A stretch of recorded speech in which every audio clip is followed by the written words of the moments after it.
ঘটনাটি আনুমানিক 1985 কি 86 সালের দিকে কিশোরগঞ্জের কোনো একটি প্রত্যন্ত গ্রামে ঘটেছিল। বন্ধুর বড় চাচার নাম ছিল মোহাম্মদ আব্দুর রহমান। ঘটনাটি যখন ঘটে তখন ওনার বয়স মাত্র 21 বছর। ওনাদের বাড়িটি ছিল টিনের বাড়ি। রহমান চাচা বারান্দার একটি ঘরে ঘুমাতেন। ওনার বিছানার পাশে একটি জানালা ছিল, যেটি দিয়ে বাড়ির উঠান এবং সামনের অংশ দেখা যেত। উঠান পার হয়েই ছিল ঘন ঝোপঝাড় আর ফসলের ক্ষেত। একদিন রাত্রে রহমান চাচা খাওয়া দাওয়া শেষে যথারীতি ওনার ওই ঘরে ঘুমাতে যান। সেদিন কিছুটা গরম পড়েছিল, তাই উনি বিছানার পাশের জানালাটি খোলা রেখেই শুয়ে পড়েছিলেন। জানালা দিয়ে আসতে থাকা মৃদু ঠান্ডা হাওয়ায় কিছুক্ষণের মধ্যেই ওনার চোখ ঘুমে লেগে আসে। রহমান চাচা হারিয়ে যান ঘুমের রাজ্যে। ঘুমের মধ্যে রহমান চাচা একটি স্বপ্ন দেখতে থাকেন। উনি স্বপ্নে দেখেন যে স্বপ্নের মধ্যেও উনি ওনার সেই ঘরটিতেই শুয়ে আছেন, কিন্তু উনি ঘুমিয়ে নেই। উনি ওনার বিছানার পাশের খোলা জানালাটি দিয়ে এক দৃষ্টিতে বাইরের দিকে তাকিয়ে রয়েছেন। আকাশে পূর্ণ চাঁদ এবং চারপাশ জ্যোৎস্নার ঝলমলে আলোয় দিনের বেলার মতো আলোকিত হয়ে উঠেছে। উনি দেখতে পান ওনার বাড়ির উঠান পেরিয়ে যে ঘন ঝোপঝাড় রয়েছে সেখান থেকে কেউ একজন বেরিয়ে আসছে। তার উচ্চতা কোনোভাবেই স্বাভাবিক মানুষের মতো নয়। দীর্ঘকায় এই অবয়বটি ধীরে ধীরে এগিয়ে এসে বাড়ির উঠোনের উপর দাঁড়ায়। এবার যেন রহমান চাচা স্পষ্টভাবে অবয়বটিকে দেখতে পাচ্ছিলেন। দানবাকার সেই অবয়বটির উচ্চতা ছিল প্রায় 10 ফুটের মতো এবং তার সারা শরীর কুচকুচে কালো রঙের বড় বড় কাঁটায় ভর্তি ছিল। দানবটির টকটকে লাল চোখগুলো দেখে মনে হচ্ছিল সেগুলো থেকে যেন আগুন ঠিকরে বের হচ্ছে। দানবটি রহমান চাচার দিকে তাকিয়ে খুবই রাগান্বিত স্বরে বলে ওঠে, রহমান, কাজটা তুই ঠিক করলি না, মরবি তুই, তোকে মরতেই হবে। এই কথাটি বলে দানবটি প্রচন্ড আক্রোশে ভয়ানক এক গর্জন করে ওঠে। এমন অবস্থায় হঠাৎ করেই রহমান চাচার ঘুম ভেঙে যায়। রহমান চাচা ধরফর করে শোয়া থেকে উঠে বসেন। ওনার পুরো শরীর ঘামে ভিজে গিয়েছিল। উনি জানালা দিয়ে বাইরের দিকে তাকিয়ে অস্বাভাবিক কিছুই দেখতে পান না। বিষয়টিকে শুধু সাধারণ স্বপ্ন বা দুঃস্বপ্ন ভেবে রহমান চাচা জানালাটি বন্ধ করে এক গ্লাস পানি খেয়ে আবার শুয়ে পড়েন। কিন্তু ওই রাতের পর থেকে রহমান চাচার বিভিন্ন ধরনের সমস্যা হতে থাকে। কোনো ধরনের খাবার খেতেই ওনার ভালো লাগতো না। দিনের বেশিরভাগ সময়ই উনি অকারণে মানসিক বিষণ্ণতায় ভুগতেন। তবে মূল যে সমস্যাটি দেখা দিল সেটি হলো উনি ওই একই স্বপ্ন প্রায় প্রতি রাতেই দেখতে থাকেন। এক পর্যায়ে এমন অবস্থা হয় যে রাতে ঠিকমতো ঘুম না হওয়ার কারণে উনি শারীরিকভাবে খুবই দুর্বল হয়ে পড়েন। ওই সময় ওনাদের এক প্রতিবেশী নানা টুকটাক কবিরাজি করতেন। তখন রহমান চাচাকে ওনার কাছে নিয়ে যাওয়া হয়। সেই কবিরাজ রহমান চাচার কাছে সবকিছু শুনে ওনাকে একটি বিশেষ তাবিজ ও তেল পরা দেন। কবিরাজ বারবার রহমান চাচাকে সাবধান করে দেন যেন কোনো অবস্থাতেই উনি তাবিজটি শরীর থেকে না খোলেন। কবিরাজের পরামর্শ অনুসরণ করে ধীরে ধীরে রহমান চাচার শারীরিক অবস্থার উন্নতি হতে থাকে। প্রতি রাত্রে উনি যে ভয়ের স্বপ্নটি দেখতেন সেটিও দেখা বন্ধ হয়ে যায়। কিছুদিনের মধ্যেই রহমান চাচা পুরোপুরি সুস্থ হয়ে ওঠেন আল্লাহর অশেষ রহমতে, এবং সবকিছু স্বাভাবিকও হয়ে যায়। ঘটনাটি যদি এখানেই শেষ হয়ে যেত তাহলে বেশ ভালোই হতো, কিন্তু এরপর ঘটে যায় ঘটনাটির অপ্রত্যাশিত অংশ। রহমান চাচা ছোটবেলা থেকে বেশ সাহসী ও ডানপিটে স্বভাবের ছিলেন। তাই সুস্থ হওয়ার কিছুদিন পর উনি শরীর থেকে কবিরাজের দেয়া তাবিজটি খুলে রাখেন এই ভেবে যে আর কোনো সমস্যাই হবে না। এভাবে অনেক দিন কেটে যাওয়ার পর চলে আসে বর্ষাকাল। সারাক্ষণ আকাশে মেঘের আনাগোনা, থেমে থেমে অঝোর ধারায় বৃষ্টি নেমেই চলছে। এরকমই এক রাত্রে পূর্বে পরিকল্পনা করা মাফিক রহমান চাচা বন্ধুদের সাথে বিলে মাছ ধরতে যান। উনি সাথে একটি ট্যাটা নিয়ে গিয়েছিলেন মাছ শিকার করার জন্য। আকাশ মেঘাচ্ছন্ন হওয়ায় সেই রাত্রে চারপাশটা বেশ অন্ধকার ছিল। মাছ ধরতে থাকার এক পর্যায়ে রহমান চাচা ওনার পায়ের কাছে পানির মধ্যে একটি বড় মাছের নড়াচড়া টের পান। সেটি লক্ষ্য করে সজোরে ওনার হাতে থাকা ট্যাটা চালিয়ে দেন।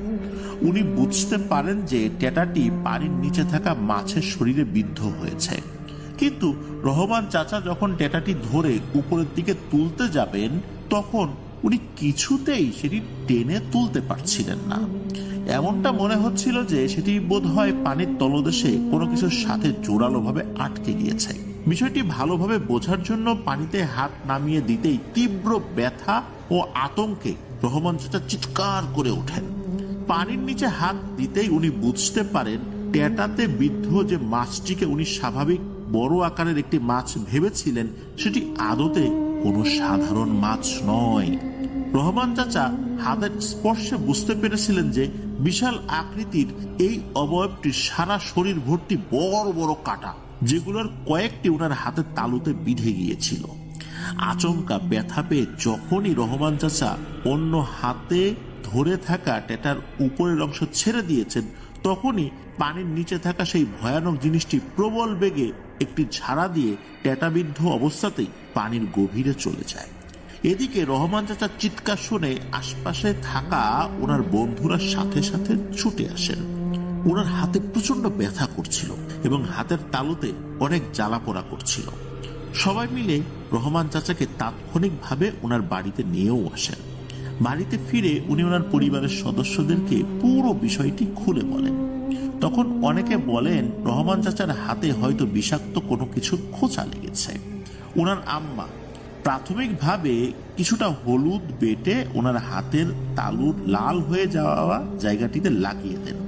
এরপর কয়েকদিনের মধ্যেই রহমান চাচার হাতের ব্যথাটি পুরোপুরি ঠিকও হয়ে যায়। তবে এই ঘটনার চতুর্থ দিন সকালে ঘুম থেকে উঠে রহমান চাচা খেয়াল করেন ওনার হাতের তালুতে যেখানে সেই ভয়ানক জিনিসটির কয়েকটি কাঁটা বিঁধে গিয়েছিল সেখানে হালকা রঙের কিছু ছোপ ছোপ দাগের মতো তৈরি হয়েছে।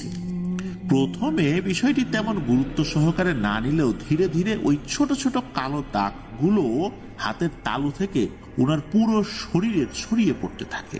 সময় বাড়ার সাথে সাথে রহমান চাচার স্কিনের উপর ফুটে ওঠা দাগগুলো আরো গাঢ় হয়ে উঠছিল এবং ওই জায়গাগুলোতে রাত হলেই অসহনীয় জ্বালা পড়া শুরু হতো। রহমান চাচা সেই অসহ্য যন্ত্রণায় সারা রাত ছটফট করতেন। ওনাকে চিকিৎসকের পরামর্শ অনুযায়ী বেশ কিছু ওষুধও খাওয়ানো হয়, কিন্তু কিছুতেই কোনো কাজ হয় না। এক রাত্রে রহমান চাচা সেই আগের মতো একটি স্বপ্ন দেখেন। উনি দেখেন কাঁটাযুক্ত ভয়ানক দানবটি ওনার বাড়ির উঠোনে এসে দাঁড়ায় এবং তাচ্ছিল্যের ভঙ্গিতে ভারী গলায় ওনাকে বলে, বলেছিলাম না তুই মরবি, তোকে তো মরতেই হবে, কেউ বাঁচাতে পারবে না তোকে। এই বলে দানবটি অট্ট হাসি হাসতে থাকে। দানবটির কথা শুনে রহমান চাচা ভয়ে চিৎকার করে ওঠেন এবং ওনার ঘুমও ভেঙে যায়। ওনার চিৎকারে ওনার পরিবারের সদস্যদেরও ঘুম ভেঙে যায়। রহমান চাচা ওনার দেখা স্বপ্নের বিষয় সবাইকে বলেন। তখন ওনার পরিবারের সদস্যরা বুঝতে পারেন যে এটি হয়তো কয়েক মাস আগে রহমান চাচার সাথে ঘটে যাওয়া ঘটনার সাথেই সম্পর্কযুক্ত। পরদিন সকালে চাচাকে সেই কবিরাজের কাছে নিয়ে যাওয়া হয় যিনি প্রথমবার এই রহমান চাচার সমস্যাটি নিয়ে কাজ করেছিলেন। কবিরাজ প্রথমেই রহমান চাচাকে জিজ্ঞেস করেন যে ওনার দেওয়া সেই তদবিরটি কোথায়। যখন উনি শুনলেন যে রহমান চাচা সুস্থ হয়ে যাওয়ার পর সেটি খুলে রেখেছিলেন, তখন উনি ভীষণ রেগে যান এবং উনি রহমান চাচাকে কোনো সাহায্য করতে পারবেন না বলে সাফ জানিয়ে দেন। অনেক অনুরোধ করার পরও উনি রহমান চাচার কোনো চিকিৎসা করতে রাজি হননি। অগত্যা ওনারা নিরাশ হয়ে বাড়িতে ফেরত আসেন। ক্রমশ রহমান চাচার অবস্থা আরো খারাপ হচ্ছিল। ওনার শরীরের ছোপ ছোপ কালো দাগের জায়গাগুলোতে একসময় পচন ধরে এক ধরনের ক্ষতের সৃষ্টি হয়। এই অবস্থায় রহমান চাচার এক দুঃসম্পর্কের মামায় এক হুজুরের সন্ধান দেন। ওই হুজুরের বাড়ি ছিল রহমান চাচাদের গ্রাম থেকে বেশ কিছুটা দূরে। রহমান চাচা যেহেতু অনেক অসুস্থ অবস্থায় ছিলেন, তাই ওনার পরিবারের সদস্যরা ওই হুজুরকে অনুরোধ করেন, অনেক অনুনয় বিনয় করে অনুরোধ করেন যে একটু কষ্ট করে হলেও যেন হুজুর সাহেব একটিবারের জন্য ওনাদের বাড়িতে গিয়ে রহমান চাচাকে দেখে আসেন। হুজুর সাহেব ওনাদেরকে আশ্বস্ত করেন এবং বলেন যে উনি রহমান চাচাকে দেখতে যাবেন।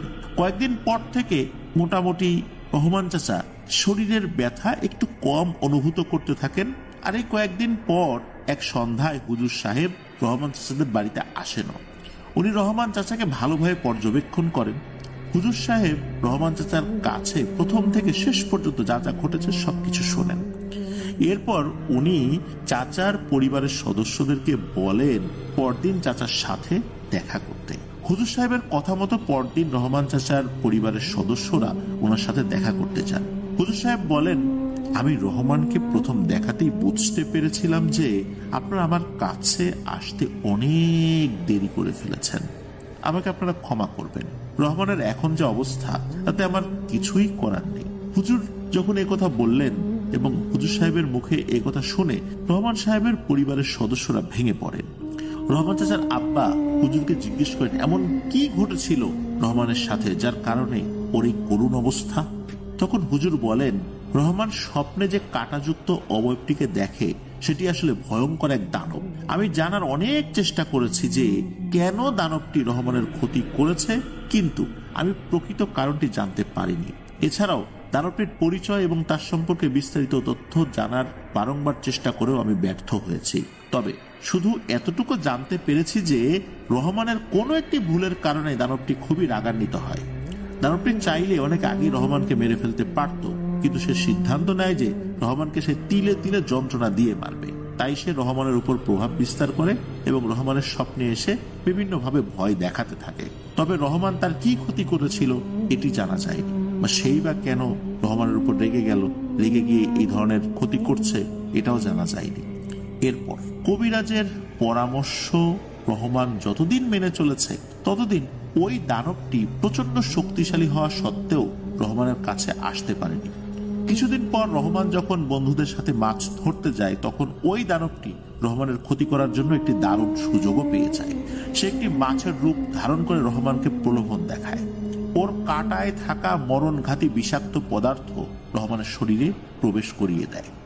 আপনারা যদি ঘটনা ঘটার 3 দিনের মধ্যে আমার কাছে রহমানকে নিয়ে আসতেন তাহলে হয়তোবা আল্লাহর ইচ্ছা আমি কিছু করতে পারতাম, কিন্তু এখন আমার পক্ষে রহমানের জন্য দোয়া করা ছাড়া আর কোনো কিছুই করা সম্ভব নয়।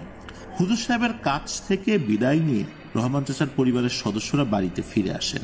হুজুর সাহেবের সাথে ওনাদের কি কি কথা হয়েছে সেই সম্পর্কে ওনারা রহমান চাচাকে কিছুই বলেন না। রহমান চাচাকে সান্ত্বনা দেওয়ার জন্য সবাই ওনাকে বলেন যে হুজুর সাহেব বলেছেন সবকিছু ঠিকঠাক হয়ে যাবে ইনশাল্লাহ। এভাবেই আরো কয়েক সপ্তাহ কেটে যায়। একদিন সকালে অনেক বেলা হয়ে গেলেও রহমান চাচা ঘুম থেকে ওঠেন না। তখন ওনার পরিবারের সদস্যরা ওনাকে ডাকতে গিয়ে দেখেন ওনার ঘরের দরজা ভেতর থেকে লাগানো। তখন সবাই জোরে জোরে দরজার কড়া নাড়তে থাকেন এবং ওনার নাম ধরে ডাকতেও থাকেন। এরকম ভাবে কিছুটা সময় পার হয়ে গেলেও যখন রহমান চাচার কোনো সারা শব্দ পাওয়া যায় না তখন বাড়ির সবাই মিলে দরজাটি ভেঙে ফেলেন। ঘরের ভিতরে ঢুকে ওনারা যে দৃশ্য দেখেন সেটি দেখার জন্য ওনারা যে প্রস্তুত ছিলেন না এটা বলা যাবে না। ওনারা মানসিকভাবে হয়তো বা কিছুটা হলেও প্রস্তুত ছিলেন। ওনারা দেখেন রহমান চাচার নিথর দেহ বিছানার এক কোণে পড়ে রয়েছে, আর রহমান চাচার চোখ, নাক, কান থেকে রক্ত গড়িয়ে পড়ে শুকিয়ে তা কালচে বর্ণ ধারণ করেছে। চোখের সামনে ছেলের এমন করুণ অবস্থা দেখে রহমান চাচার আম্মা এক হৃদয় বিদারক আত্মচিৎকার দিয়ে জ্ঞান হারিয়ে ফেলেন। শোনা গিয়েছে জ্ঞান ফেরত আসার পর ওনার নাকি শরীরের একাংশ অবশ হয়ে যায়, মানে প্যারালাইসিস হয়ে যায়। যখন এই ঘটনাটি সংগ্রহ করা হয় তখনও নাকি রহমান চাচার আম্মা এই অবস্থাতেই ছিলেন। এভাবেই রহস্যময় কোনো এক ঘটনার কারণে রহমান চাচার এই করুণ পরিণতির মাধ্যমে এই ঘটনাটির ইতি ঘটে। এটি ছিল ঘটনা।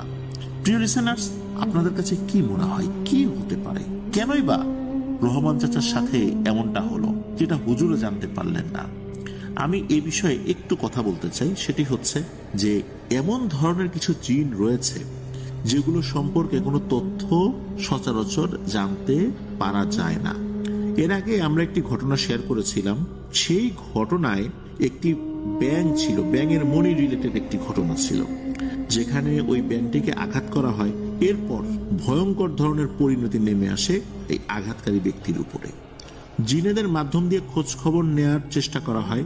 জিনেরাও এই বিষয়ে কোনো খোঁজ খবর নিতে পারেনি, কারণ এগুলো এমন এক ধরনের জিন সম্প্রদায় যাদের সাথে যোগাযোগ করা যায় না। এরা স্বাভাবিকভাবে অন্য জিনেদের সাথে মেশেও না। এরা এমন এক ধরনের সম্প্রদায় যারা জিন সমাজ থেকে সম্পূর্ণভাবে আলাদাভাবে থাকে, অথচ তারা জিন, তাদের সবকিছু আলাদা। হয়তোবা রহমান চাচা নিজের ভুলেই এই ধরনের কোনো একটা জিনের ক্ষতি করে ফেলেছিলেন। কিন্তু কিভাবে, কোন অবস্থাতে করেছিলেন এটা উনি নিজেও বলতে পারেন না। আর এই কারণেই ওই জিনটি প্রচন্ড রকমের ক্ষিপ্ত হয়েছিল। প্রিয় লিসেনার্স, আমাদের চ্যানেলে যারা বিভিন্ন ধরনের ঘটনা শুনেছেন, আপনারা হয়তোবা অনেকেই অনুমান করতে পারবেন, আমারও অনুমান এটাই যে রহমান চাচা হয়তোবা নিজের অজান্তাই এমন কোনো প্রাণীকে আঘাত করেছিলেন বা হত্যা করেছিলেন যেটি ছিল জিন। অথবা এমনও হতে পারে যে উনি ওনার চলার পথে ওই কাঁটাওয়ালা ওই জিনের কোনো ক্ষতি করেছিলেন, যার কারণে ওই জিনটি এইভাবে ক্ষিপ্ত হয়েছিল। আমার কাছে এটাও মনে হয় যে ঠিকমতো চিকিৎসা আসলে করা হয়নি, কারণ শুধু একটি তাবিজ দিয়ে তার এই চিকিৎসা পদ্ধতিটা থামিয়ে দেয়া এটি একটি ভুল সিদ্ধান্ত ছিল। আরো ভালো কোনো হুজুর দেখানোর মাধ্যম দিয়ে এই বিষয়টা নিয়ে আরো পুঙ্খানুপুঙ্খ যাচাই বাছাই করে সেটার ভালো কোনো চিকিৎসা গ্রহণ করা উচিত ছিল। যেহেতু ওই তাবিজটা গ্রহণ করার পর আপাতত দৃষ্টিতে সেটা থেমে গেছে বলে মনে হয়েছে, রহমান চাচাও চিন্তা করছেন আর উনি সুস্থ হয়ে গেছেন, যার কারণে উনি কবিরাজের দেয়া পরামর্শ মেনে চলেন নাই। আর ওই ভয়ঙ্কর দানবটিও সেই সুযোগ পেয়ে যায়। আরো একটি ব্যাপার হচ্ছে, এটা আমাদের এর আগেও কয়েকটি ঘটনা আমি বলেছিলাম, আমি একটি ঘটনা শেয়ার করেছিলাম, এটা রাজবাড়ির ঘটনা ছিল। ঘটনাটির শিরোনাম ছিল 20 পিশাচ। পিশাচ শ্রেণীর জিনেরা যদি মানুষের শরীরে কামড় দেয়, কাটা ফুটিয়ে দেয়, কোনোভাবে যদি বিষ ছড়িয়ে দেয়, তাহলে এটি নামানো কিন্তু সাধারণ কোনো ওঝা বা কবিরাজের কাজ নয়। পিশাচের বিষ নামানোর জন্য বিশেষ পদ্ধতি রয়েছে। এই পদ্ধতি সবাই জানেন না। সুতরাং যদি আমাদের মধ্যে কেউ এই ধরনের সমস্যার শিকার হয়েই যায়, তাহলে কাল বিলম্ব না করে ভালো কোনো রাকি বা ওঝার কাছে যেতে হবে। এমন ওঝা না যিনি সাপের বিষ নামান। সাপের বিষ আর পিশাচের বিষ কিন্তু এক জিনিস নয়, এটা কিন্তু মাথায় রাখতে হবে। সাপুরেদের কাছে গেলে কিন্তু হবে না। এটি নামানোর পদ্ধতিও ভালো কোনো রাকি, আলেম অথবা ভালো কোনো কবিরাজ জানতে পারেন। তবে এই কবিরাজগুলোর সংখ্যা ইদানিং অনেক কমে গিয়েছে। এই ধরনের কবিরাজগুলো এখন অনেকেই মারা গিয়েছেন। হাতে গোনা যা কয়েকটা আছে সেগুলো আসলে তথ্য আমাদের কাছে থাকে না বা আমরা এরকম জানিও না। আর যারা জীবিত আছেন হয়তোবা কারো কারো সন্ধানে আছেন এরকম কিছু ব্যক্তি। আর এই ধরনের ব্যক্তিগুলো হয় কি, ওনারা মৃত্যুর পূর্বে এগুলো কাউকে আসলে ওইভাবে শেখায় যান না, কারণ এই বিদ্যার অপব্যবহার হতে পারে। তারা যখন এই বিদ্যাটা শেখেন, তারা তাদের গুরুর কাছে প্রতিশ্রুতিবদ্ধ থাকেন যে এমন কাউকে শেখানো যাবে না যে লোভে পড়ে এই বিদ্যাটার অপব্যবহার করবে। এই কারণেই সারা জীবনে তারা ওই ধরনের ব্যক্তিকে পানও না, কখনো কখনো নিজের ছেলে পেলেদেরকেও শিক্ষা দিয়ে যান না। এইভাবেই এই বিদ্যাটা হারিয়ে যাচ্ছে। যে ঘটনাটি উনি পাঠিয়েছেন, এই ঘটনাটি ওনার এক দাদির কাছ থেকে সংগ্রহ করেছেন। আর ঘটনাটি ওই দাদির বাবার সাথে ঘটেছিল। বিশেষ কিছু কারণে ঘটনার এক্সাক্ট স্থান সম্পর্কে উনি তথ্য দিতে অপারগতা প্রকাশ করেছিলেন, কারণ তথ্যগুলো উপস্থাপন করলে নতুন করে অনেক বিষয় সামনে চলে আসবে, ঝামেলা হতে পারে। এই কারণে মূলত উনি সেই বিষয়গুলো একটু এড়িয়ে গিয়েছেন। আর ওই দাদিও যেহেতু এই তথ্যগুলো প্রকাশ করতে অনীহা প্রকাশ করেছিলেন, এই কারণেই মূলত উনি এটি দেননি। যাই হোক, ঘটনাটি লোহাগাড়া উপজেলারই খুবই নাম করা একটি গ্রামে ঘটেছিল। প্রিয় লিসেনার্স, ঘটনাতে আমরা ঢোকার আগে একটি অনুরোধ কিন্তু করব, যারা এই ঘটনা শোনা শুরু করেছেন আমাদের লাইক বাটনে প্রেস করতে কিন্তু ভুলবেন না। আর আজকের এই ঘটনার লিঙ্কটি অবশ্যই আপনারা আপনাদের পার্সোনাল আইডিতে শেয়ার করে দিতে পারেন। চলুন চলে যাই আমাদের মূল ঘটনায়। ঘটনার সময়কাল এটি মুক্তিযুদ্ধেরও আরো বেশ আগে। সালটা সম্পর্কে ওই দাদি ভালো করে বলতে পারেননি। উনি বলেছেন হয়তোবা 60-62 সাল এরকম হবে আর কি। আর উনি এই ঘটনাটি খুব ভালোভাবে বলেছিলেন ইমরান হোসেন ভাইকে। উনি যতটুকু শুনেছিলেন, উনি তো সময় খুব বেশি বড় ছিলেন না, ছোটই ছিলেন। তো যাই হোক, এই যে দাদি, এই দাদির বাবার নাম ছিল রাঙা মিয়া। রাঙা মিয়া নামে উনি বেশ পরিচিত ছিলেন। হয়তোবা গ্রামের এখনো অনেক মুরব্বী এই রাঙা মিয়াকে চিনে থাকবেন, এরকম লোক জীবিত আছেন। এই রাঙা মিয়া ছিলেন খুবই সাহসী এবং বদমেজাজি একজন মানুষ। শারীরিক গঠনের দিক দিয়ে তিনি ছিলেন মাঝারি উচ্চতার, গায়ের রং ছিল কালো এবং খুব শক্তিশালী মানুষ ছিলেন আর কি। ওই এলাকার মোটামুটি সবাই তাকে খুব ভালো করে ওই সময় চিনত। তিনি মূলত ক্ষেত খামারের কাজ করতেন, পাশাপাশি খালে মাছ ধরা, গরু চড়ানো, রাতে মাঠে ফসল পাহারা দেওয়ার কাজ উনি করতেন।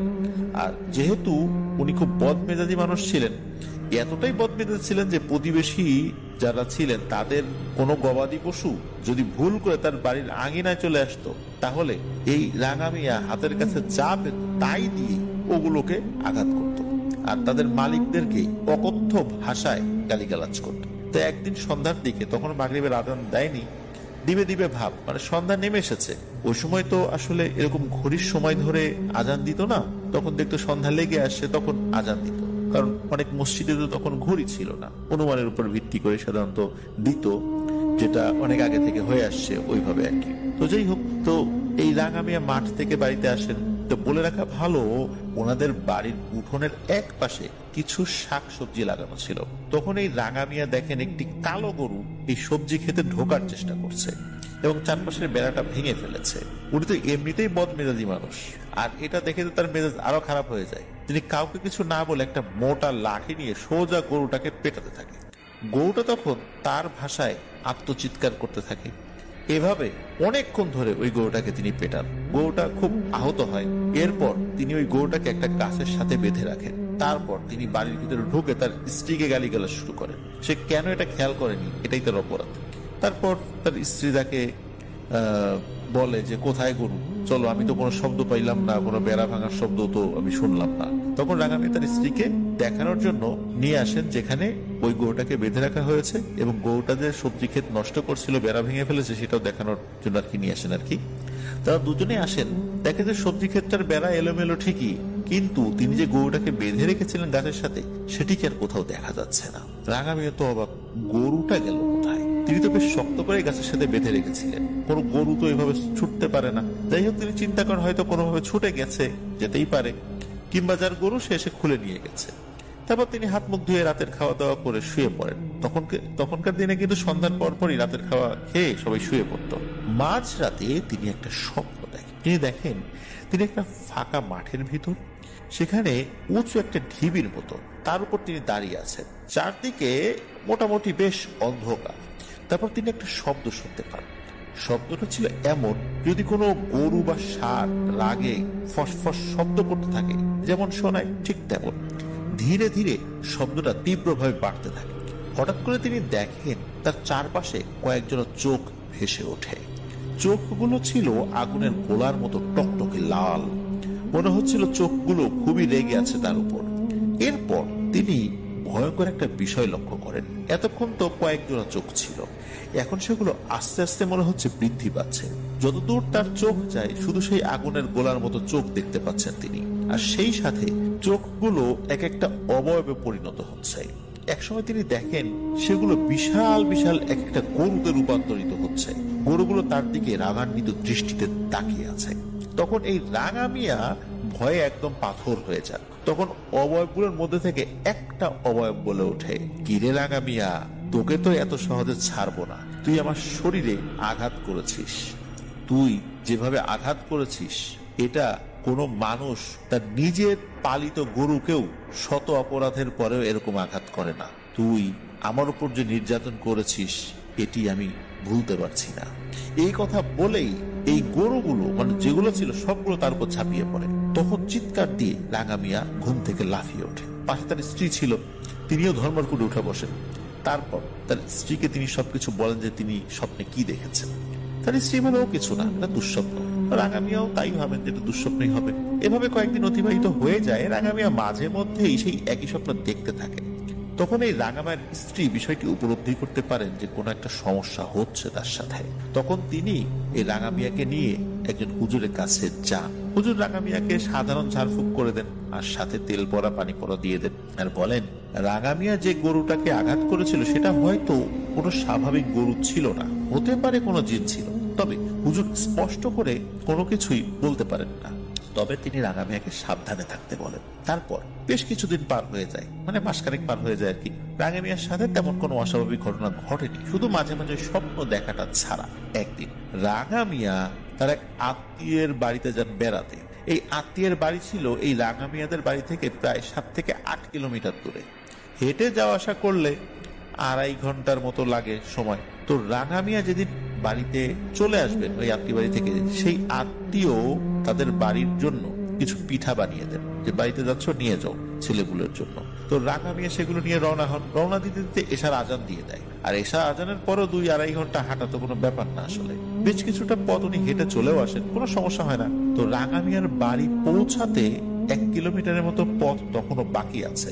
তখন রাঙা মিয়া একটা স্থানে এসে পৌঁছে, জায়গাটা ছিল এমন যে বড় একটা ফসলের মাঠ, তার ভেতর দিয়ে চলে গেছে একটা কাঁচা মাটির রাস্তা। সেই রাস্তার মধ্যে আবার ছোট্ট একটা খালের মতো, সেটা পার হওয়ার জন্য একটা কালভার্ট রয়েছে। তবে খালে সে সময় পানি নেই বললেই চলে, কারণ তখন মোটামুটি ভালোই শীত পড়েছিল। তো রাঙা মিয়া হাঁটতে হাঁটতে কালভার্টের কাছে চলে আসেন। তখন তিনি কালভার্টের এক পাশে উঠেছেন, তখন রাঙা মিয়া দেখেন কালভার্টের অপর প্রান্তে কেউ একজন বসে আছে। সেই জিনিসটা রাঙা মিয়ার দিকে পেছন করে বসে আছে, মানে পিঠ দিয়ে বসে আছে আর কি। আর তার মুখটা 2 হাঁটুর মধ্যে কিছুটা গুজে রেখেছে। রাঙা মিয়া ধীরে ধীরে তার দিকে এগিয়ে আসেন, কিন্তু সেই জিনিসটার মুখ তিনি দেখতে পাচ্ছেন না। তিনি একটি বিষয় খেয়াল করে আটকে ওঠেন। তিনি দেখেন ওই জিনিসটার মাথায় 2টো বড় বড় শিং। ভয় পেল, তিনি সাহস জুগিয়ে বলেন, এই কেড়ে ওখানে সর সামনে থেকে। তখন সেই জিনিসটা রাঙা মিয়ার দিকে তাকায়। রাঙা মিয়া দেখেন এটা দেখতে পুরো বডিটা স্বাভাবিক মানুষের মতো হলেও হাত এবং পায়ের আঙ্গুলের জায়গায় গরুর পায়ের মতো খুর। আর সবচেয়ে ভয়ানক ব্যাপারটা হলো তার মাথাটা ছিল সম্পূর্ণ গরুর মতো, মাথায় বড় বড় 2টো শিং। এটা দেখে রাঙা মিয়া তো ভয়ে দিশেহারা হয়ে পড়েন। তিনি যে কি করবেন বুঝতেই পারছেন না। তারপরও নিজেকে সামলে নেন এবং বুদ্ধি করে ওনার সাথে থাকা একটা বিড়ি ধরান। এর মধ্যে সেই ভয়ানক জিনিসটা কথা বলে ওঠে, বলে, কিরে রাঙা মিয়া, চিনেছিস আমাকে? সেদিন তো খুব মেরেছিলি, আজকে কি করবি? আজকে কি মারবি নাকি? কি ভেবেছিস এই যে বিড়ি ধরালি, এই বিড়ির আগুন তোকে বাঁচাতে পারবে আমার হাত থেকে? এই বলে জোরে জোরে ভয়ঙ্কর ভাবে হাসতে থাকে ওই অবয়বটি। এদিকে রাঙা মিয়া দেখেন যে তার আর মাত্র একটি বিড়ি অবশিষ্ট রয়েছে। মানে সারা পথ ধরে খেতে খেতে তো আসছে, এমনিতেই আসছে খেতে খেতে। তো উনি তো আর ভাবেন না এই ধরনের ভয়ঙ্কর সিচুয়েশনে পড়বেন। যেহেতু একটি বিড়ি অবশিষ্ট রয়েছে, তখন রাঙা মিয়া মনে মনে ভাবেন আজকেই তার দিন শেষ। এর মধ্যে অবাক করে দিয়ে সেই জিনিসটা বলে ওঠে, রাঙা মিয়া, তোর হাতের পিঠাগুলো আমাকে দিয়ে দে। আমি খেতে খেতে যতটুকু সময় লাগবে, এর ভিতরে যদি তুই পালাতে পারিস তাহলে আজকের মতো বেঁচে যাবি। এ কথা শুনে রাঙা মিয়া পিঠার হাড়িটা হাত থেকে ছুঁড়ে ওইখানে ফেলে দিয়ে দেন এক দৌড়। বেশ কিছুক্ষণ পর উনি পেছন দিকে তাকিয়ে দেখেন ওই জিনিসটা তার পেছনে দৌড়াতে দৌড়াতে আসছে। এদিকে উনি এই সময়ের মধ্যে কিন্তু দৌড়াতে দৌড়াতে অনেকটা পথ চলেও এসেছেন ওনার বাড়ির কাছাকাছি। হঠাৎ করে তিনি তার পিঠে প্রচন্ড এক আঘাত অনুভব করেন। এরপর উনি সেন্স হারিয়ে ফেলেন। যখন তার হুঁশ ফেরে তখন তিনি দেখেন তার বাড়ি, তার চারপাশে সব লোক বসে আছে। তো তিনি সবাইকে জিজ্ঞেস করেন তিনি বাড়িতে কিভাবে আসতেন। তখন বাড়ির লোকজন বলে যে সে বাড়ির কাছাকাছি পড়েছিল, কিছু লোক রাতের বেলায় তাকে বেহুশ হয়ে পড়ে থাকতে দেখে, ওই পথ দিয়ে ফিরছিল। তখন তো রাত খুব বেশি হয়নি, এই কারণেই তাকে ধরাধরি করে বাড়ি দিয়ে যায়। সবাই তাকে জিজ্ঞেস করে কি হয়েছিল, তারপর তিনি পুরো ঘটনা সকলকে খুলে বলেন। বাড়ির সবাই তাকে নিয়ে খুবই চিন্তিত হয়ে পড়েন। আবারও তাকে হুজুরের কাছে নিয়ে যান। নিয়ে যেতে যেতে মোটামুটি সন্ধ্যা হয়ে যায়। হুজুর বলেন এশার নামাজের পর তিনি চেষ্টা করবেন সেই জিনটিকে হাজির করা। ও হুজুর চেষ্টা শুরু করেন। ওখানে তেমন কোনো লোক ছিল না, হুজুর ছিল, রাঙা মিয়া ছিল, রাঙা মিয়ার স্ত্রী ছিল, আর একজন আত্মীয় ছিল। উনি অনেকক্ষণ ধরে চেষ্টা করছেন রাঙা মিয়ার উপরে ওই জিনটাকে হাজির করার জন্য, কিন্তু কোনোভাবেই উনি সফলকাম হতে পারছিলেন না। এভাবে অনেক সময় চেষ্টা করার পর হঠাৎ করে ভয়ানক এক হুঙ্কার দিয়ে ওই জিনটা হাজির হয়। সাধারণত দেখা যায় যখন কোন লোকের উপরে জিন হাজির করার চেষ্টা করা হয়, জিনটি ওই লোকের মধ্যে ঢুকে কথা বলে। কিন্তু হুজুরকে অবাক করে দিয়ে এবং উপস্থিত সকলকে অবাক করে দিয়ে ভয়ানক যে ব্যাপারটি ঘটে সেটা হলো ওই জিনটা রাঙা মিয়ার শরীরে হাজির না হয়ে ব্যতিক্রম যে ঘটনাটি ঘটেছিল সেটা হচ্ছে যে জিনটা সশরীরে এসে হাজির হয় এবং জিনটা তার নিজস্ব রূপে হাজির হয়। সে এক ভয়ানক দৃশ্য। হুজুর এইরকম এক দৃশ্য দেখে উনি কি জিন হাজির করে কি কথা বলবেন, উনি নিজেই ভয়ে অবস্থা খারাপ হয়ে যায়। উপস্থিত ছিলেন রাঙা মিয়ার স্ত্রী এবং তার আত্মীয়, এবং রাঙা মিয়া নিজেও এত লোকের সামনে এই জিনিসটা দেখে। উপস্থিত সকলে দেখতে পারেন যে এটার মুখ এবং মাথা হুবহু গরুর মতো, লম্বা 2টো বড় বড় শিং, চোখগুলো আগুনের মতো টকটকে লাল, এবং হাত এবং পায়ের আঙ্গুলের জায়গায় গরুর পায়ের মতো খুর রয়েছে, আর পুরো শরীরে বড় বড় পশম। হুজুর নিজেকে সামলে নিয়ে তাকে সুন্দর করে একটা সালাম দেন, কিন্তু ওই অভাবটা ওই সালামের উত্তর দেন না।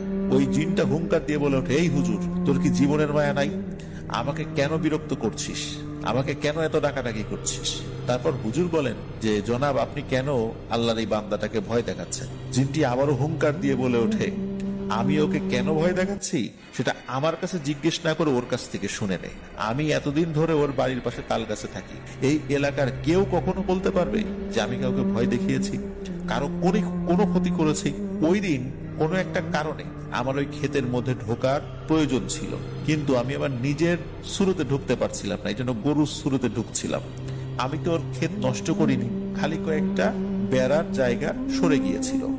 আর এই কারণে ও যেভাবে আমাকে আঘাত করেছে, এটা কোনো মানুষ কাউকে করতে পারে না, শুধু অমানুষের পক্ষে এটা সম্ভব।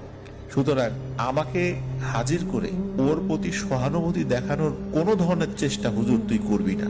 আর যদি এই চেষ্টা তুই করিস, তাহলে রাঙা মিয়ার শাস্তি আমি কিছুটা সময় স্থগিত রেখে তোর পিছনে লাগবো, আর তোর পিছনে লাগলে তোর বংশ সহ নির্বংশ করে দেব। সুতরাং আমাকে আর বিরক্ত করার চেষ্টা করবি না। আমি যে প্রতিজ্ঞা করেছি এটা আমি করবই। আমাকে কোনো ভোগ দিয়ে, কোনো গরু, ছাগল, খাসি, মুরগি দিয়ে, মিষ্টি দিয়ে আমাকে মানাতে পারবি না। কারণ এই ঘটনার পরে আমি আমার জিন সমাজে খুব হাসি ঠাট্টার পাত্র হয়েছি। সুতরাং এর প্রতিশোধ আমি নেবই। আমার আত্মসম্মানে আঘাত লেগেছে, এর থেকে আমি কখনোই পিছপা হব না। হুজুর বিভিন্নভাবে তাকে বোঝানোর চেষ্টা করেন, কিন্তু ওই জিনটা কোনোভাবে রাজি হয় না। সে রাঙা মিয়াকে মেরেই ছাড়বে এই কথা বলে ওই জিনটা ওখান থেকে চলে যায়। ইতোমধ্যে রাঙা মিয়ার স্ত্রী তো অজ্ঞান হয়ে গেছে যখনই ওই জিনিসটাকে দেখেছে। রাঙা মিয়া তো ভয়ে ভয়ে আছে, চোখ বন্ধ করে রেখেছে। আর তার যে আত্মীয়, সে ওই জিনিসটা দেখেই ঘরের বাইরে দৌড় দিয়ে চলে গেছে, পালিয়ে চলে গেছে। মানে এমন ভয়ানক একটা দৃশ্য, এটা তো আসলে কেউ দেখে সহ্য করতে পারবে না।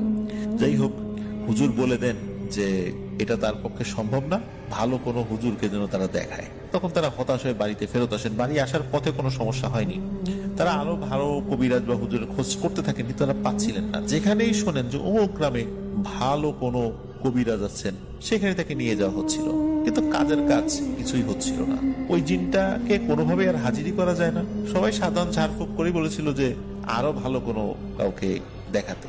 এভাবে দিনের পর দিন কাটতে থাকে, আর রাঙা মিয়ার সাথে বিভিন্ন ভয়ানক ঘটনা ঘটতে থাকে। মাঝে কিছুদিন বন্ধ থাকে, আবার ঘটনা ঘটতে থাকে। এভাবে চলতে থাকে। বিভিন্ন সময় রাঙা মিয়া অনেক জিনিস দেখে। স্বপ্নের মধ্যে তো প্রতিনিয়তই দেখে। বাড়ির আশেপাশে বিভিন্ন ধরনের ভয়ঙ্কর শব্দ, ঘরের চালের উপর শব্দ, উঠোনে কারো দৌড়ানোর শব্দ, এই ধরনের ঘটনাগুলো হরহামেশাই চলছিল। দেখতে দেখতে কলাইয়ের সিজন চলে আসে। কৃষকরা মাঠে কলাই বুনতে ব্যস্ত হয়ে পড়েন। এই রাঙা মিয়াও কলাই বোনেন।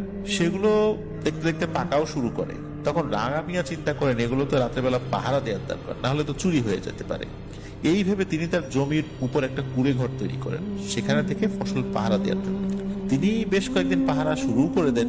তো শুরু কিন্তু একা করেননি, প্রতিদিন তার সাথে তার এক বন্ধু পাহারা দিত। কিন্তু হঠাৎ করে সেই বন্ধু অসুস্থ হয়ে পড়ায় তিনি আর আসতে পারেননি এক রাত্রে। তো ওই দিন রাত্রে রাঙা মিয়া একাই যান ফসলের ক্ষেতটা পাহারা দিতে। সাথে তিনি তার 3টা গরু নিয়ে যেতেন সবসময়। তো গরুগুলোকে রাত্রেবেলা ছেড়ে দিতেন, তারা ওই মাঠের মধ্যে ওদের মতো করে ঘাস লতা পোতা খেত। তো ওই দিন রাঙা মিয়ার বাড়ির লোক তাকে নিষেধ করেন যেতে, কিন্তু রাঙা মিয়া তাদের কথা অমান্য করেই যান, কারণ কলাই তো পেকে গেছে, এখন না গেলে তো আসলে ক্ষতিই হতে পারে। এদিকে রাঙা মিয়া কুড়ে ঘরের কাছে চলে যান, গিয়ে গরুগুলোকে ছেড়ে দেন প্রতিদিনের মতো। তো তিনি কুড়ে ঘরের ভেতর চলে যান, চিন্তা করেন যে উনি আর বেরোবেন না। তো কিছুক্ষণ পর ওনার প্রকৃতির ডাক চলে আসে, এবং এই জন্য উনি কুড়ে ঘর থেকে বাইরে বের হয়ে আসেন। বের হয়ে যখন এসেছেন, তখন হঠাৎ এক বিকট গর্জন উনি শোনেন। পেছন দিকে উনি তাকান, গর্জনটা পেছন দিক থেকে এসেছিল বলে ওনার কাছে মনে হয়। পেছনে তাকিয়ে তিনি যা দেখেন, তাদের তার শ্বাস প্রশ্বাস বন্ধ হয়ে যাওয়ার উপক্রম হয়। তিনি দেখেন ওই যে অবয়বটা যেটা তার পেছনে লেগে আছে, সেটা হাওয়ায় ভাসতে ভাসতে তার দিকে এগিয়ে আসছে। এবার তার উচ্চতা ছিল অনেক, এতটাই ছিল যে মনে হচ্ছিল এই জিনিসটা তাকে হাতের তালুতে বন্দি করে ফেলতে পারবে, এত উচ্চতা। মানে এরকম শরীর বড় ছিল ওই সময়। সেই অভাবটা তার দিকে হুঙ্কার দিতে দিতে তেড়ে আসছিল। রাঙা মিয়া এটা দেখে এক দৌড়ে কুড়ে ঘরের ভিতরে ঢুকে পড়েন এবং দরজা বন্ধ করে দেন। তখন তিনি শুনতে পান ওই জিনিসটার ভয়ানক হুঙ্কার। ওই জিনিসটা বলতে থাকে, রাঙা মিয়া, আজকে তোকে আমার হাত থেকে কেউ বাঁচাতে পারবে না, এটা বলছে আর হুঙ্কার দিচ্ছে। তো রাঙা মিয়া সাহস করে কুড়ে ঘরের বেড়াগুলো একটু ফাঁকা করে দেখার চেষ্টা করেন। তিনি সেখান দিয়ে দেখেন যে ওই জিনিসটা কুড়ে ঘরের চারপাশ দিয়ে হাওয়ায় ভাষার হুঙ্কার দিচ্ছে। কিন্তু অদ্ভুত একটি বিষয় খেয়াল করেছে, তার যে 3টা গরু, এই গরুগুলো প্রত্যেকের জন্য ছুটে এসেছে এবং কুড়ে ঘরের 3 পাশে দাঁড়িয়ে আকাশের দিকে তাকিয়ে ওই গরুটার দিকে তাকিয়ে ফসফস শব্দ করছে। সাধারণত গরুগুলো অতি প্রাকৃত কোনো জিনিস দেখে ভয়ে পালিয়ে যাওয়ার চেষ্টা করে, ছোটাছুটি শুরু করতে থাকে। অথচ এই 3টা গরু বিভিন্ন জায়গায় ছড়িয়ে ছিটিয়ে ঘাস খাচ্ছিল বা তাদের মতো করে খাবার খাচ্ছিল, কিন্তু এই 3টা গরু এখানে এসে ওই ভয়ানক গরুর দিকে তাকিয়ে ফসফস শব্দ করছে, মানে রেগে ফসফস শব্দ করছে।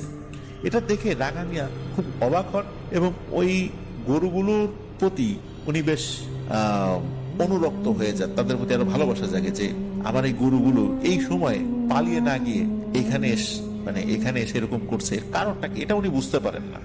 তো তার কাছে এতটুকু মনে হয় ওই জিনিসটা রাঙা মিয়াকে যেহেতু আক্রমণ করতে এসেছে, ওই গরুগুলো তাকে কোনোভাবে মালিককে হেফাজত করার চেষ্টা করছে। এভাবে বেশ কিছুক্ষণ চলে। এভাবেই আস্তে আস্তে সকাল হয়ে যায়। রাঙা মিয়া ঘরের থেকে আর বের হন নাই। সকাল যখন হয়ে যায়, মানে ফজরের আজান যখন হয়ে গেছে, তখন ওই জিনিসটা ওখান থেকে চলে যায়। কিন্তু অদ্ভুত ব্যাপার, ওই জিনিসটা ওই ঘরের মধ্যে কিন্তু ঢুকতে পারে, বাইরে থেকেই হুঙ্কার ছাড়ছিল আর কি। রাঙা মিয়া গরুগুলোকে নিয়ে বাড়িতে চলে আসেন, সবাইকে সবকিছু খুলে বলেন। ওই গরুগুলো কোনো অস্বাভাবিক গরু ছিল না, তারই পালিত গরু, কিন্তু গরুগুলোর এরকম আচরণ দেখে সকলকে উনি বলেন যে গরুগুলো কেন এরকম আচরণ করলো আমার ঠিক বোধগম্য হলো না। তবে মালিকের প্রতি ভালোবাসা থেকেই হয়তোবা তারা এই কাজটি করেছে। যাই হোক, এর মধ্যে বাড়ির সকলে তাকে তো খুব রাগারাগি করছে যে তাকে বারবার তো বলা হয়েছিল উনি যেন না যান। তো ওই দিনই তারা বেশ দূরে একজন কবিরাজের সন্ধান পান, ঠিক করেন যে পরের দিন সেখানে যাবেন। কিন্তু ওই রাতেই ঘটেছে একটা অনাকাঙ্ক্ষিত ঘটনা। রাঙা মিয়া ও তার স্ত্রী শুয়ে আছেন। ওই দিন আর উনি কলাই ক্ষেত পাহারা দিতে যান নাই, যেহেতু আগের রাতে এরকম একটা ভয়ানক ঘটনা ঘটেছে। তখন রাঙা মিয়ার স্ত্রীর ওয়াশরুমে যাওয়ার প্রয়োজন হয়, তাই তার স্ত্রী তাকে একা ঘরে রেখে ওয়াশরুমে যান। ওয়াশরুম যেটা গ্রামের সাধারণ ওয়াশরুম, ঘর থেকে একটু বাইরে হয়। তো উনি ওয়াশরুমে গিয়েছেন, হঠাৎ করে তিনি ঘরের মধ্যে থেকে তার স্বামীর বিকট গোঙানির শব্দ শুনতে পান। তিনি ওয়াশরুমে না গিয়ে দ্রুত ঘরে চলে আসেন। এসে যা দেখেন এটা কোনোভাবেই সহ্য করার মতো নয়। তিনি দেখেন তার স্বামী বিছানায় শোয়া, কিন্তু তার হৃৎপিণ্ড বরাবর বুকের উপর বড় একটা ছিদ্র হয়ে আছে, আর সেখান থেকে রক্ত গলগল করে পড়ছে। তখন তিনি তার পেছন থেকে, মানে ঘরের বাইরে থেকে একটা কথা শুনতে পান। তখন তিনি ঘুরে পেছনের দিকে তাকান, দেখেন সেই জিনিসটা, ওই অবয়বটা। সে বলছে, বলছিলাম না যে ওকে আমি ছাড়বো না, আমি আমার কাজ করে গেলাম। এই বলে ভয়ঙ্কর এক বিকট হাসি দেয় এবং রাঙা মিয়ার স্ত্রী দেখে ওই জিনিসটার খুঁড়ের মতো যেই হাত, ওইখানে কিছু একটা আছে যেটা থেকে রক্ত ঝরে পড়ছে।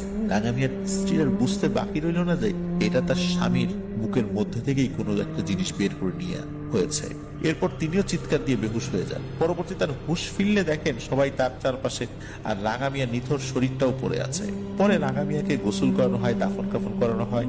অবাক করা বিষয় হচ্ছে রাঙা মিয়ার শরীরের ভিতর থেকে হৃৎপিণ্ডটা নিয়ে যাওয়া হয়েছিল, আর এই হৃৎপিণ্ডটা আর কোথাও পাওয়া যায়নি। আর রাঙা মিয়ার মৃত্যুর পর তার পরিবারের সাথে আর কোনো ভয়ানক ঘটনাও ঘটেনি, ওটা থেমে যায়। রাঙা মিয়ার মৃত্যুর সাথে সাথেই ওই জিনিসটার ইতি ঘটে। তো এটাই ছিল রাঙা মিয়ার সাথে ঘটে যাওয়া ভয়ঙ্কর একটি সত্য ঘটনা। প্রিয় লিসেনার্স, আসলেই পৃথিবীতে অনেক ভয়ানক ঘটনাই ঘটে। কখনো কখনো সেই ঘটনাগুলোর সলিউশন করা যায় বুঝিয়ে শুনিয়ে, বা অনেক সময় আমরা দেখেছি যে তাদেরকে কোনো জিনিস দিতে হবে, দিলে চলে যাবে। কিন্তু যেখানে আসলে আত্মসম্মানের প্রশ্নটা চলে আসে, তখন কেউ আসলে তার জায়গা থেকে ছাড় দিতে চায় না। এই জিনটার বেলায়ও এই ঘটনাটি হয়েছিল। যেহেতু তার আত্মসম্মানে আঘাত লেগেছে, এই কারণে সে তার অবস্থানে অনড় ছিল। কোনোভাবেই সে তার প্রতিশোধ না নিয়ে যাবে না, সেটা সে করেও ছিল। আর যেহেতু রাঙা মিয়াকে হত্যা করার পর ওই পরিবারের কারোর সাথে আর কোনো ভয়ানক ঘটনা ঘটেনি, এই কারণে ওই পরিবারের কোনো সদস্য নতুন করে কোনো কবিরাজের কাছে যাননি। এটি ছিল ঘটনা। ধন্যবাদ ইমরান হোসেন ভাই, চমৎকার একটি ঘটনা লিসেনারদের উদ্দেশ্যে আপনি পাঠিয়েছেন। আশা করছি লিসেনারদের কাছে ঘটনাটি ভালো লাগবে। প্রিয় লিসেনার্স, আপনারা যারা এখনো আমাদের চ্যানেল সাবস্ক্রাইব করেননি তারা দ্রুত সাবস্ক্রাইব করে ফেলুন প্লিজ। আর লাইক বাটনে প্রেস করতে কিন্তু ভুলবেন না। আমাদের চ্যানেল লিঙ্কটা কিন্তু আপনারা আপনাদের আইডিতে শেয়ার করে দিতে পারেন। আমাদের ফেসবুক পেজ এবং গ্রুপ রয়েছে আপনার দখল ওয়ার্ল্ড নামে। এই দুটো লিঙ্ক আমরা আমাদের ভিডিও ডেসক্রিপশনে দিয়ে রেখেছি, সেখানে গিয়ে আপনারা আমাদের পরিবারের সদস্য তো হয়ে যেতে পারেনই, সেই সাথে আমাদের ফেসবুক পেজ এবং গ্রুপের লিঙ্কটাও কিন্তু আপনারা শেয়ার করে দিতে পারেন। আপনারা আপনাদের মূল্যবান মতামত পোস্ট করে বা কমেন্ট করে জানাতে পারবেন। আর আপনারা যারা ঘটনা পাঠাতে চান তারা লিখে অথবা রেকর্ড করে যে কোনো ভাবে ঘটনা পাঠাতে পারবেন afnandaholworld@gmail.com এই ইমেল অ্যাড্রেসে। ইমেল অ্যাড্রেসের স্পেলিংটাও আমরা আমাদের ভিডিও ডেসক্রিপশনে দিয়ে রেখেছি, সেখানে গিয়ে স্পেলিংটা চেক করে নিতে পারবেন। কোনো ভয়েস কলে, স্পেশালি মেসেঞ্জার, তারপর হোয়াটসঅ্যাপ বা ইমোতে ভয়েস কলে অথবা এই 3টা অপশনে লিখে ঘটনা আমরা নিতে পারছি না বলে আন্তরিকভাবে দুঃখিত। ইমেল ছাড়া অন্য কোনোভাবে ঘটনা নিলে আমাদের পক্ষে সেটা মেনটেন করা অত্যন্ত কঠিন হয়ে পড়ে, যার কারণে ইমেল করেই আপনাদেরকে কষ্ট করে হলেও ঘটনা পাঠাতে হবে। আর কিভাবে ইমেল করতে হবে অনেকেই এই বিষয়টা বুঝতে পারেন না, সেক্ষেত্রে আমি পরামর্শ দিব আপনার ইউটিউবে 1 মিনিটের টিউটোরিয়াল রয়েছে বা 2 মিনিটের টিউটোরিয়াল রয়েছে, সেখান থেকে আপনারা দেখে নিতে পারবেন। এটা খুবই সিম্পল একটা ওয়ে ইমেল করাটা, ইনশাল্লাহ আপনারাও পারবেন। তবে রেকর্ড ফাইল যদি একটু বড় হয়ে যায় সেক্ষেত্রে আপনারা যদি অ্যাটাচমেন্টে গিয়ে দেখেন যে এটা হচ্ছে না, তখন এটাকে গুগল ড্রাইভ করে লিঙ্কটা শুধু ইমেল করে দিবেন। তবে অবশ্যই আপনাদের এই লিঙ্কটার অ্যাক্সেস কিন্তু পাবলিক করে দিতে হবে, তা না হলে কিন্তু আমরা সেখানে ঢুকে ওই ঘটনাটা শুনতে পারবো না। তো এটাই প্রক্রিয়া। প্রিয় লিসেনার্স, আজকের মতো বিদায় নিচ্ছি। আসছে সোমবার অমীমাংসিত রহস্যের আরো একটি এপিসোড নিয়ে আপনাদের সামনে ইনশাল্লাহ হাজির হব। সে পর্যন্ত সকলে ভালো থাকবেন, সুস্থ থাকবেন, আমার জন্য দোয়া করবেন, আমার পরিবারের জন্য দোয়া করবেন, আপনাদের জন্য দোয়া রইল, আপনাদের পরিবারের প্রত্যেকের জন্য দোয়া রইল। মহান আল্লাহ সুবহানাহু ওয়া তাআলা আমাদেরকে ভালো রাখুন, সুস্থ রাখুন, নিরাপদে রাখুন, আফনান দ্য হোল ওয়ার্ল্ডের সাথে রাখুন। আসসালামু আলাইকুম। প্রিয় লিসেনার্স, আসসালামু আলাইকুম।